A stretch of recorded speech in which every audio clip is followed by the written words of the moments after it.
Daleko, daleko iza 9 gora, kraj jedan spava, pun sviju ljepota. Daleko, daleko preko sinjeg mora, počiva zemlja sreće i života. Ovo je stih kojim je moja deda počinjao priču, a bilo ih je bezbroj. I moram reći da tada mi nisu predstavljale ništa. Danas, kada više nema ga, želim da osjetim svaki njegova riječ o ova zemlja, da osjetim i da vidim za čim je patija. A da, zovem se Mark Bosnik, I'm American. Dedo moj je bio Bosanac i svoje prezime promijenila. On rekao da je to jedino vidljivo što mu je ostalo. Sve ostalo nosi u duša i nešto malo u koferu kojeg je zvao Seharom. Jer, sine moj, možeš gledati, čitati, slušati, ali ništa nećeš znati dok joj ne osjetiš damar. I evo me tu, tragom priča, u potrazi za korijeni, da vidim, čujem i osjetim.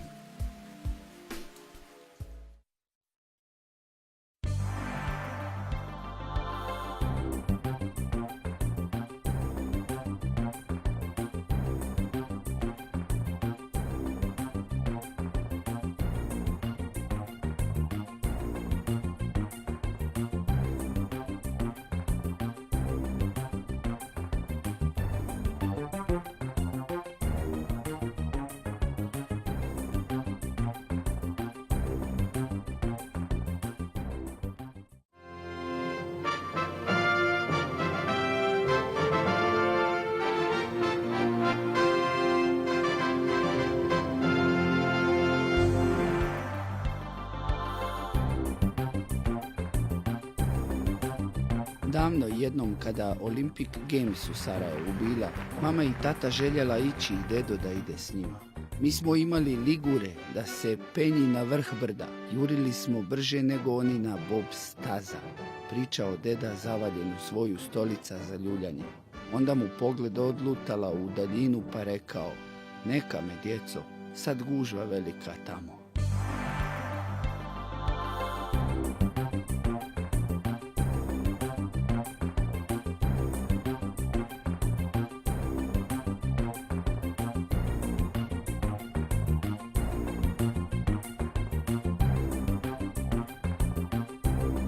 Kao jedan od ljudi koji od 1983.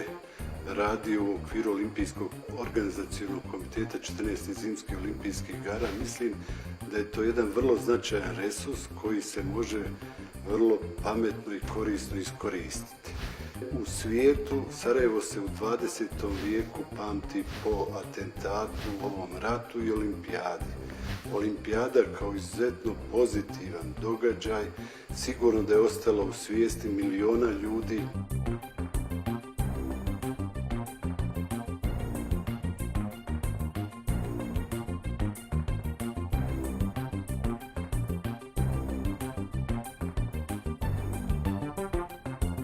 Uglavnom mladi ljudi, ekskurzije, čak i oni koji nisu bili rođeni kad je bila olimpijada, žele nešto da saznaju o tom velikom događaju koji je održan, imajući u vidu da je zapravo Sarajevo jedino imalo zimske olimpijske igre na području jugoistočne Europe.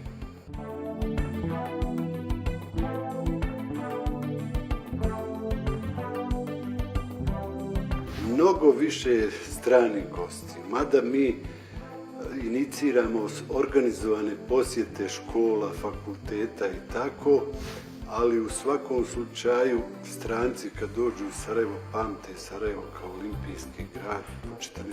zimskim olimpijskim igrama.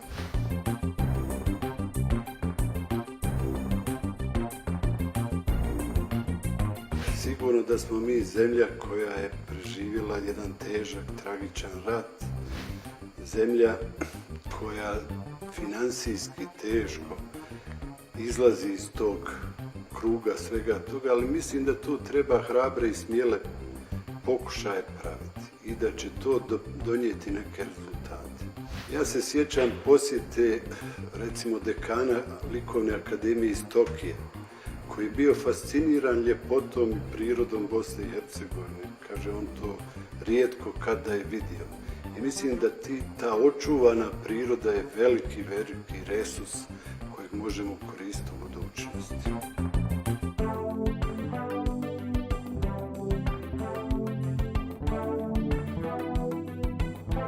Sigurno da su naše planine fantastične i ono što je, kad smo dobijali kandidaturu 14. zimskih olimpijskih igara, bio fenomen na osnovu kojeg smo zapravo i dobili kandidaturu, da se sve kreće u krugu od 30 km.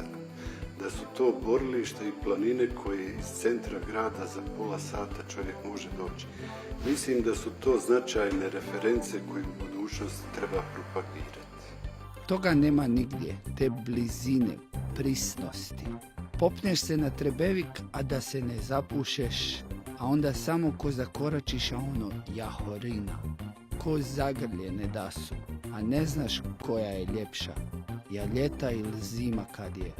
Čini ti se grdosije, a one malene, drage, pitome, a u isto vrijeme surove i opasne.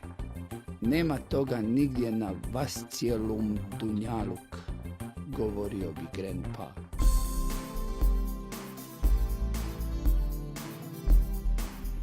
S obzirom da je Jahorina olimpijska planina uz Trebević, svakako ona je i taj neki cilj, odnosno vizija za budućnost, odnosno najvažnija turistička destinacija, mogu slobodno da kažem, kako na području grada Istočno Sarajevo, tako i u Republici Srpskoj, odnosno Bosni i Hercegovini. Uz našu želju da u dogledno vrijeme postane i vodeći zimski centar u jugoistočnoj Evropi.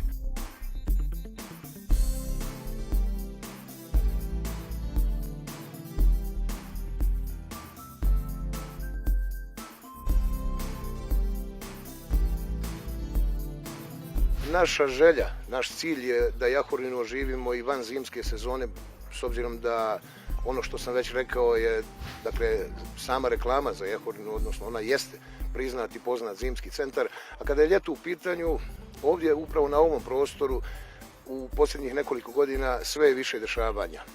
Prije svega kongresni turizam, odnosno seminari, kongresi i tako dalje, zatim sportske igre radnika, studenata, đaka, škole u prirodi, zatim s aspekta zdravstvenog turizma Jahorina također ima dobru ponudu.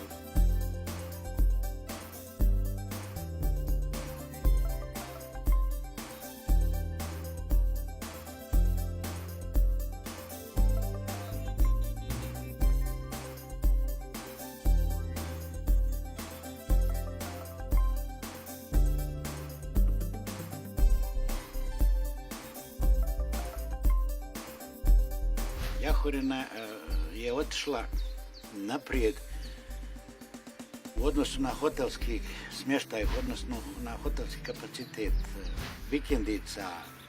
Oni su prevazišli skijališta. Mi danas imamo, možemo reći, prilično živu Jahorinu u hotelima. U našem programu smo predvidjeli da to prenesemo i na naše staze.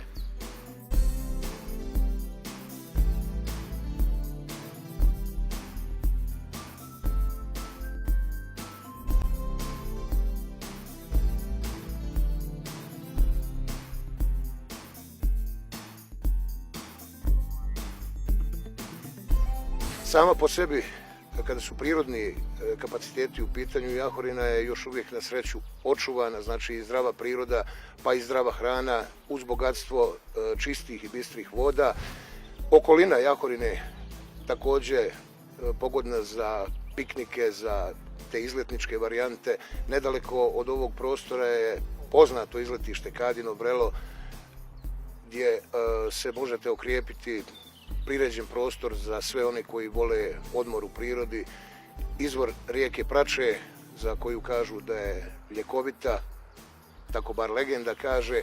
Osim toga, jedan biser koji ne smijem zaboraviti je pećina Orlovača, nekih 10 kilometara udaljena od Pala, jedan pravi raj za speleologe i sve one koji vole avanture u podzemlju, bogata i itekako pećinskim nakitom. Tu su ostaci pećinskog medvjeda Ursusa speleusa, kažu stručnjaci stariji do nekih 14.000 godina. Zatim nedaleko, ne tako daleko u stvari, je i Drina, odnosno Tara, za one koji vole avanture na vodi. Mi smo u svom programu ubilježili rafting, potom Ergela koja se nalazi na Borikama nedaleko od Rogatice. Znači sve su to neki sadržaji koji mogu upotpuniti neki program od 5 do 7 dana, što nam daje nadu da ćemo ljeto u narednom periodu oživjeti i Jahorinu predstaviti u ovom drugom svjetlu, jer vidite i sami da je lijepa kako zimi, tako i ljeti.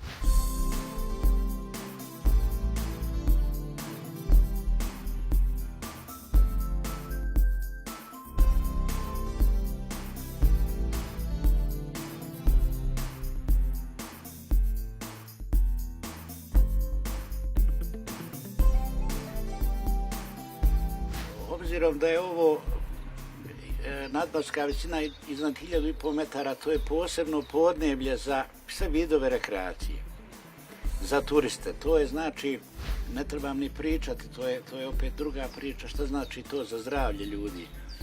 Ali sama mirnoća ovih predjela, sama odnosno konfiguracija terena je takvo živopisna da nijednom momentu, nijednom posjetiocu ne može da bude dosadno.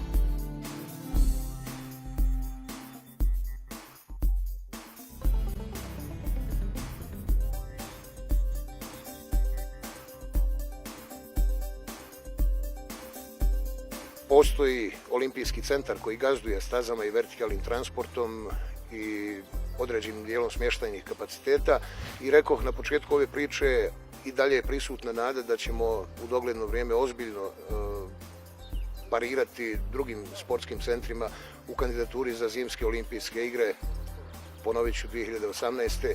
Znači, ne smijemo zaboraviti tu olimpijadu, ne smijemo zaboraviti sve ono što se lijepo događalo ovdje i nadamo se da ćemo neke stvari vratiti na staro, odnosno u skladu sa pozitivnim trendovima dovesti ih u jedan nivo koji će biti prihvatljiv, pa čak i za zapadno tržište.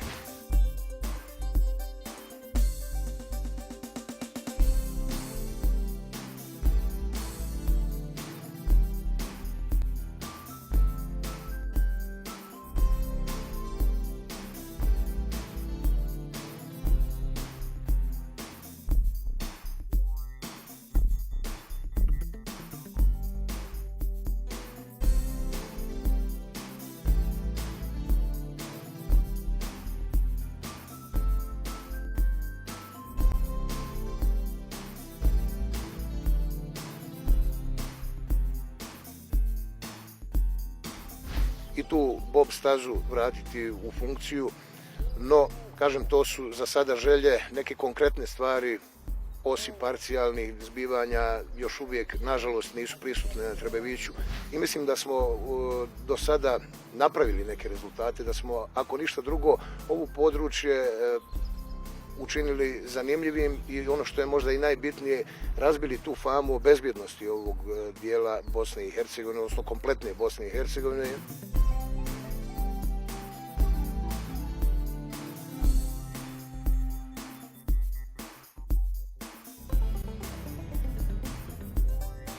Sve više je, dakle, turista iz Slovenije, Hrvatske, iz Srbije, iz Crne Gore, odnosno iz zemalja iz okruženja, ali ono što nas posebno raduje, istina još uvijek ne u onom broju u kojem bismo mi željeli, prisutni su ljudi iz ostalih dijelova Europe, sve više je predstavnika turističkih agencija koji žele da dovedu turiste na ove područje, a to i jeste naš cilj. Ja ne bih puno hvalio ovo što mi imamo.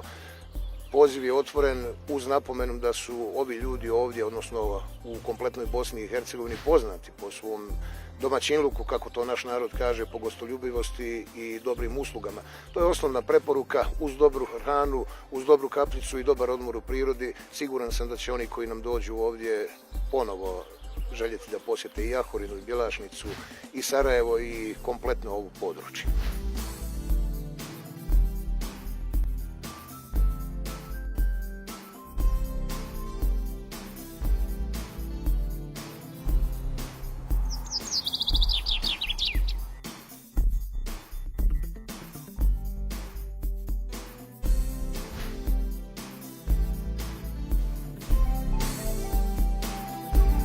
Moj djed je bio smiješan. Niko me nije znao tako smijati kao on. Tvoj nana, govorio bi, kad se ljuti na mene, ovako bijela po glava, pa se razgoropadi i nadvije nad mene, a ja se prostrem i raširim od milina i ljubavi prema ona. Mi smo ti ko planine kod mene u Bosnija, taman ko Igman i Bjelašica, ko jedno.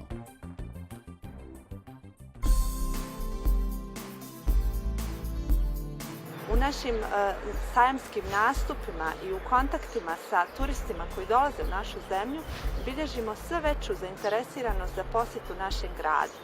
Staro jezgro grada kao raskršće civilizacija, olimpijska ljepotica Bjelašnica ponovo je postala omiljena skijaška destinacija kako domaćeg stanovništva, tako i ljubitelja ski sporta iz cijele Evrope. Na samo 25 km udaljenosti od Sarajeva, sa izuzetno dobro uređenim stazama, zatim sa dobrom povezanošću sa gradom, javnim gradskim prevozom, nalaze se zaista izuzetni ski tereni i jedan moderan ski centar.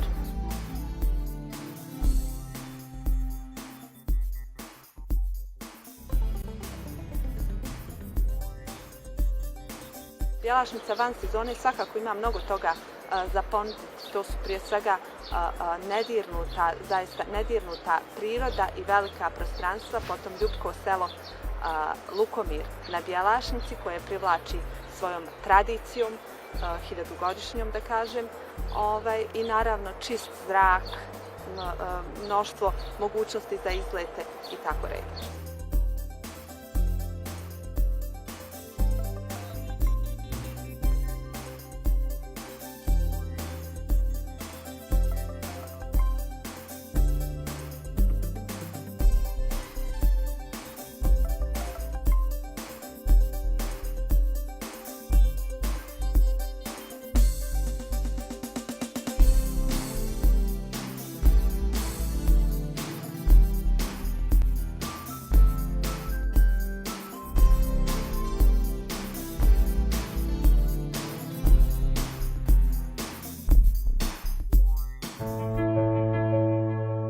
Ja mislim da mogu u potpunosti biti zadovoljni. Naš narod je dosta gostoprimljiv, tako da i usluge su dosta dobre. Sve je dobro. Sviđa mi se, nisam bila dugo 10 godina. Do sad je sve najbolje. Jako su neugodni, pošto pogledaju kad se stranac i tako nešto, onda odmah gledaju da naplate duplo više jer misli da mi nemamo pojma koji dolaze sa strane. Jako su neljubazni. Čini mi se, ne znam, ako poredite zadnjih nekoliko godina, da je ove godine malo porastao kvalitet. Uvijek je bio, servis je dobar, ljubazni su, usluga je dobra. Što se tiče usluge, nema mislim žaljenja. U redu, nije loše. Imamo šta pokazati, imamo jako lijepih mjesta, samo što je usluga na vrlo niskom nivou.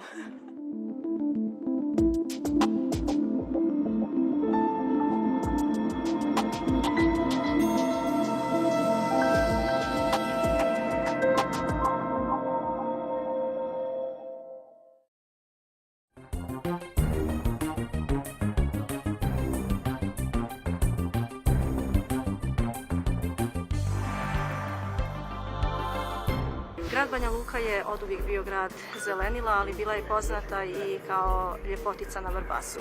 Svjesni toga, trudili smo se oduvijek da sačuvamo taj epitet i da sačuvamo našu rijeku, koja je na neki način postala prepoznatljiva i po kojoj Banja Luka postaje prepoznatljiva.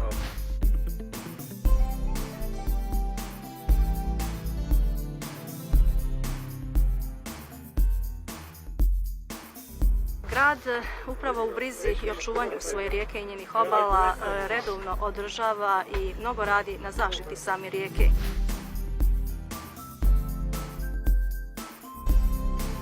svakodnevno godišnje organizujemo akcije i posebno smo ponosni na akciju koju organizujemo sa rafting klubom Kanjon, a to je 4. ekološka regata. Dakle, evo do ovog trenutka organizovali smo vrlo uspješne 4 ekološke regate u koje su bili uključeni kako građani, tako i sportisti i naravno i novinari koji su to vrlo efikasno medijski promovisali.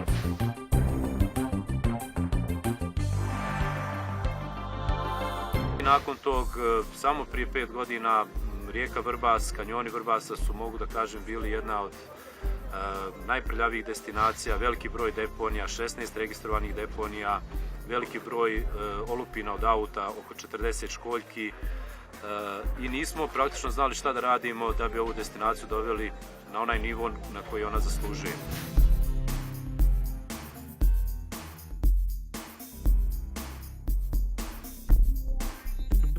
To čišćenje je bilo jako velik posao. Znači, članovi rafting kluba Kanjon su pomogli u samoj, da kažem, tehničkoj toj pripremi. Popisali smo deponije, napravili jedan promotivni film s kojim smo djelovali na gradsku upravu. Gradska uprava je odobrila jedan veći budžet za čišćenje obala i korita rijeke Vrbas, tako da mi sad poslije 4 regate nemamo više potrebe da lično čistimo. Grad je vidio svoj interes, daje sredstva da ova destinacija ostaje stvarno jedna, mogu da tvrdim, najčistija destinacija u urbanom dijelu, da kažem, rijeke koja je u urbanom dijelu grada.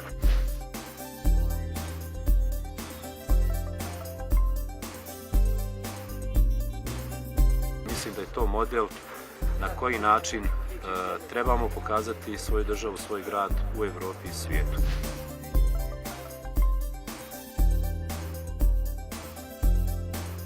Svake godine imamo po jednu regatu kojoj pristvuju i gradonačelnik i neki ljudi na položaju u gradu Banja Luci. Oni su sami mogli da vide kako to mi radimo, znači velike količine smeća izbacimo u tok tih spuštanja, olupine auta i šporeta i kakvih. Vrbas je prije par godina bila, recimo, deponija smeća. Sad je to jedna jako lijepa turistička destinacija na kojoj ljudi mogu da uživaju i u prirodi, i u rijeci, i ovdje u našem klubu, u ovako lijepom ambijentu.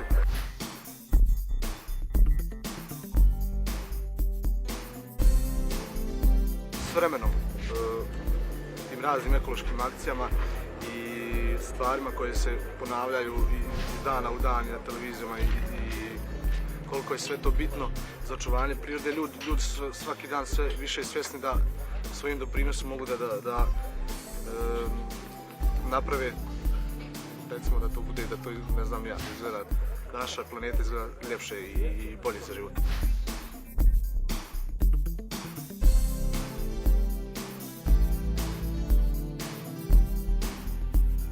Građani su veoma spremni, kako rekao, kroz različite organizacije, kroz različite i nevladine organizacije i svoja udruženja, dakle oni su spremni da učestvuju i aktivno tome da prinose i mi smo, kako rekao, naročito tome ponosni jer i to je potvrda koliko su građani Banja Luke svjesni ljepota Vrbasa i svjesni ekološkog značaja, dakle i značaja lijepe i očuvane sredine u ekološkom smislu, samim tim i rijeke Vrbas.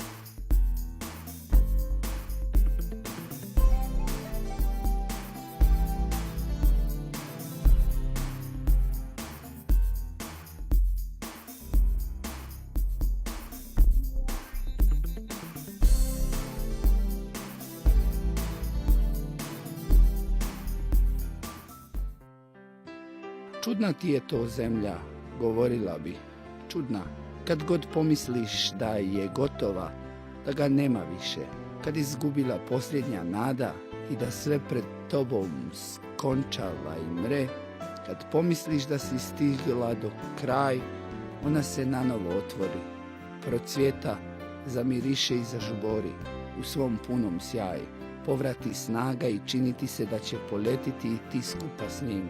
Čudna zemlja, sine moj, ponavljala bi deda, da njen svaki kraj početak je novaj.